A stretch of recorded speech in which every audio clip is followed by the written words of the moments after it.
એફપીઓએ ખેડૂતોને રડાવ્યા. વાવણી નિષ્ફળ, મહેનત પાણીમાં. દવાનો ઓવરડોઝ કે પછી નકલી બિયારણ? મગફળીનો પાક કેમ ગયો નિષ્ફળ?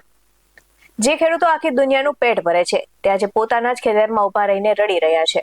વાવણીના દિવસો વીત્યા પણ અંદરનો એક દાણો પણ બહાર ન આવ્યો. કારણ છે સરકારી રહેમરાહ હેઠળ ચાલતી મંડળીઓ અને એફપીઓની ઘોર બેદરકારી. એફપીઓએ ખેડૂતોને મદદ કરવાના નામે મોટો જોરદાર ફટકો માર્યો છે. ખેડૂતો કંગાળ થવાના આરે આવી ગયા છે. ચોમાસાની આશા સાથે કરેલી મહેનત કાદવમાં પડી છે. ખેડૂતોની આવક બમણી કરવાના દાવા કરતું તંત્ર આજે એસી ઓફિસમાં બેસીને માત્ર રિપોર્ટની રાહ જોઈ રહ્યું છે. નમસ્કાર દર્શક મિત્રો, બેસ 90 ન્યૂઝમાં આપની સાથે હું છું નેહા પટેલ. બનાસકાંઠાના અમીરગઢ તાલુકામાંથી એક એવી હકીકત સામે આવી છે કે જે સરકારી બાબુઓની ઊંઘ ઉડાડવા માટે પૂરતી છે. ત્યારે અમીરગઢના ઇકબાલગઢ ગામમાં 50 થી વધુ ખેડૂતોએ મગફળીના બિયારણ અને દવાની ખરીદી અમીરગઢ એગ્રો ઉત્પાદક સહકારી મંડળીમાંથી કરી હતી અને ખેડૂતોને આશા હતી કે સહકારી મંડળીમાંથી લીધેલું બિયારણ સોના જેવો પાક આપશે. પરંતુ અફસોસ, દિવસો વીતી ગયા છતાં ખેતરોમાં મગફળીનો એક પણ છોડ ઉગ્યો નથી. લાખો રૂપિયાનું બિયારણ, ખાતર અને મજૂરીનો ખર્ચ માથે પડતા ખેડૂતો રોષે ભરાયા છે અને હોબાળો મચાવ્યો. ત્યારે જઈને સરકારી તંત્ર કુંભકર્ણની નિંદ્રામાંથી જાગ્યું છે.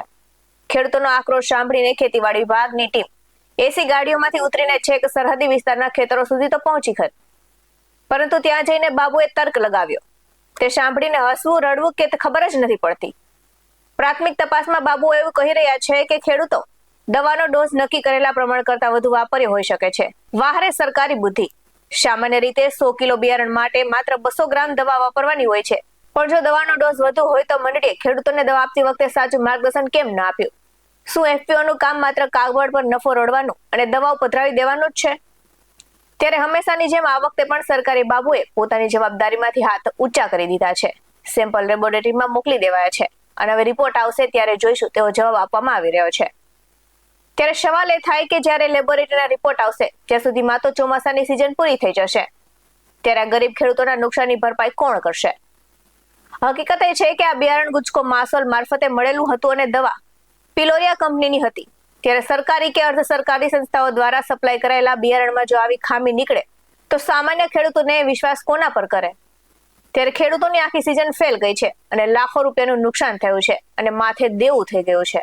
આ પરિસ્થિતિ વચ્ચે તંત્ર સામે સીધા સવાલ ઉભા થાય છે કે સરકારી મંડળીઓ અને એફપીઓના દ્વારા અપાતા બિયારણ અને દવાની ગુણવત્તાની અગાઉથી તપાસ કેમ કરવામાં આવી નથી? જો દવા કે બિયારણમાં ખામી સાબિત થશે તો શું જવાબદાર અધિકારીઓ અને કંપની સામે કડક કાનૂની કાર્યવાહી થશે કે પછી મામલો દબાવી દેવાશે? આર્થિક સંકટમાં મુકાયેલા 50 થી વધુ ખેડૂતોને વહેલી તકે વળતર ક્યારે મળશે?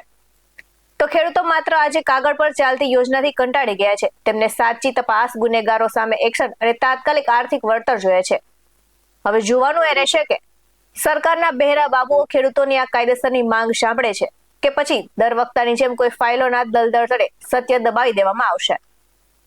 આ સાથે જ નજર કરી આવેલી પ્રતિક્રિયા પર. દેસાઈ મંજીભાઈ બીજલભાઈ, ગામ મગફળી. 10 કટ્ટા મગફળી ઇકબાલગઢ સંઘમાંથી લીધેલી હતી અને ઉગેલ નથી. હવે દવામાં કોઈ ખરાબી છે કે મગફળીમાં ખરાબી મને કઈ ખબર નથી. અધિકારીઓ બધા જોવા આવે છે. મારી માંગ છે કે મને યોગ્ય વળતર મળે એ મારી માંગ.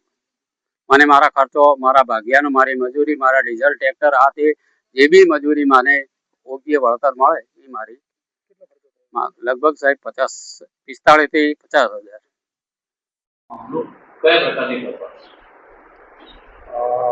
અમીરગઢ તાલુકાના જે ઇકબાલગઢના જે ખેડૂતોની મગફળીની વાત છે એમાં આપણે વાત કરીએ તો જે ખેડૂતો મગફળીનું બિયારણ ગુજકો માસલમાંથી લઈ ગયા હતા 35 નંબરની વેરાયટી, તો આ 35 નંબરની વેરાયટી ખેડૂતોએ પોતાના ખેતરમાં એમને વાવણી કરી હતી. વાવણી કરતા પહેલાં એમને જે એફપીઓ હતું એફપીઓમાંથી દવા લઈ ગયા હતા.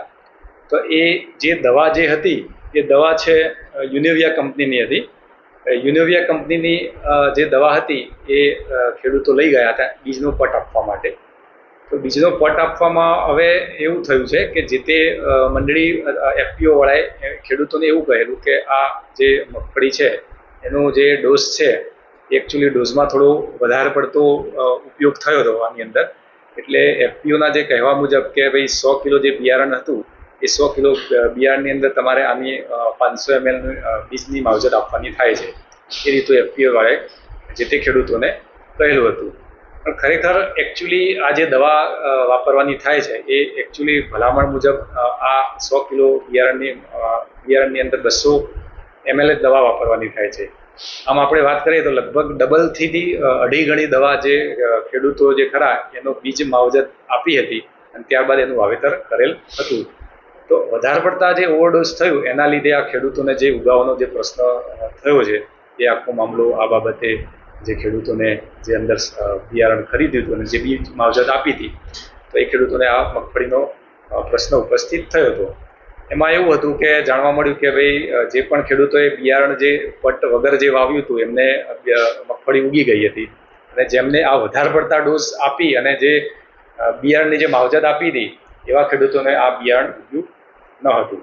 તો આ બાબતે અમારી જે સમિતિ છે જિલ્લા ખેતીવાડી અધિકારીની ટીમ દ્વારા જે ટેકનિકલ સમિતિ છે એ ટેકનિકલ સમિતિને ત્યાં સ્થળ ઉપર બોલાવી અને આખું નિરીક્ષણ એનું કર્યું હતું.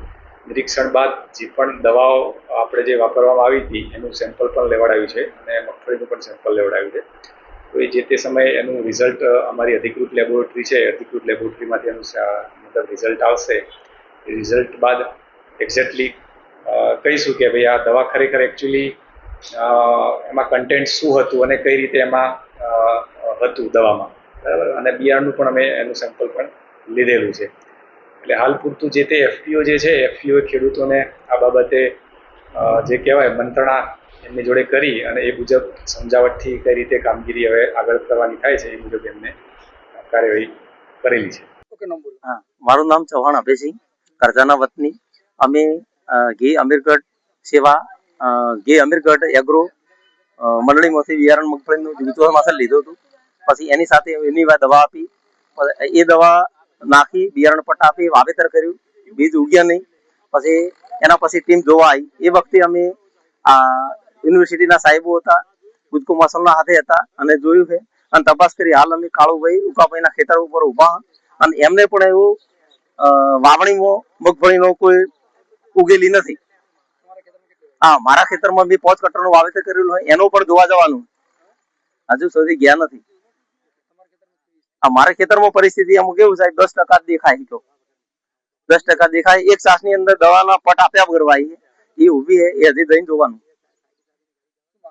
તો અમારે જો કંપની દવા કંપની કે બીજ કંપની ગમે તે અમન કે એગ્રો વાળું અમને યોગ્ય વળતર આલે કે ગમે તે એની કોઈ નકે પછી અમારે કાર્યવાહી કરવી પડશે. આવા જ વધુ અહેવાલ સાથે ફરી મળતા રહીશું. તમે અમારી યુટ્યુબ ચેનલને સબસ્ક્રાઇબ કરવાનું અને અમને ફેસબુક અને ઇન્સ્ટાગ્રામ પર ફોલો કરવાનું ભૂલશો નહીં. બાકી નવી અપડેટ્સ મેળવવા માટે જોતા રહો BS9 TV ન્યૂઝ. નમસ્કાર.